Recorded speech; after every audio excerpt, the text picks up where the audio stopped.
How to survive in the wild. Whether you're lost in the forest or testing your mettle against nature, you need to be prepared if you're trying to survive in the wild.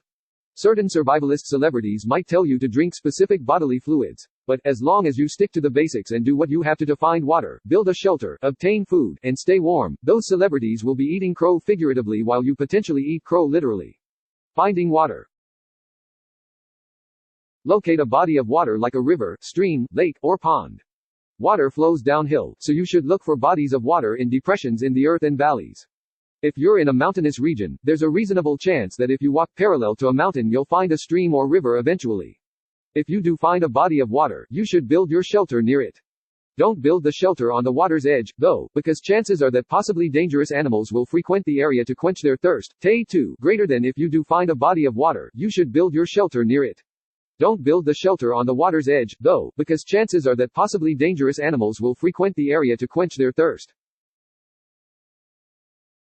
Sterilize water from lakes, ponds, streams, and rivers. You should always boil any water that you collect from a body of water in nature.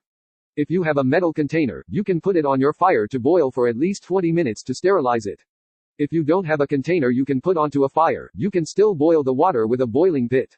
To boil water with a boiling pit, dig a hole approximately 2 feet 0.61 meters long by 2 feet 0.61 meters wide by 2 feet 0.61 meters deep next to your campfire.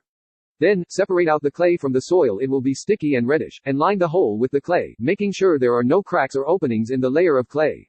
Then, use a container like a hat or a shoe to transport water from your water source to the boiling pit until it's full. Once your pit is full, heat rocks on your campfire.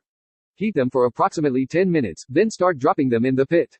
Rotate freshly hot rocks with ones in the pit that have cooled down until you have a steady boil for 20 minutes. Dig for water if you can't find a lake, pond, stream, or river.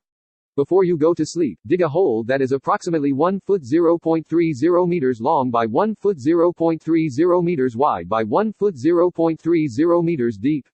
The hole should fill with water overnight. The water will be muddy, so you should strain it with a piece of cloth like your shirt. If you don't have a container to strain your water into, you can use your shirt to soak up water and then wring it into your mouth. The shirt should hold on to most of the mud. If you don't have a container to strain your water into, you can use your shirt to soak up water and then wring it into your mouth. The shirt should hold on to most of the mud. Use your shirt to collect moisture from the ground and plants if you can't find other water. In the mornings, you can use your shirt to collect dew. Just press it into the ground and it should soak up some water that you can wring into your mouth. During the day, trail your shirt behind you through the underbrush. It should pick up some moisture from the leaves that you can also wring into your mouth. Follow ants climbing trees to find pockets of moisture in the bark. If you see ants climbing trees, there's a good chance they're traveling toward a deposit of moisture that is collecting in one of the tree's grooves.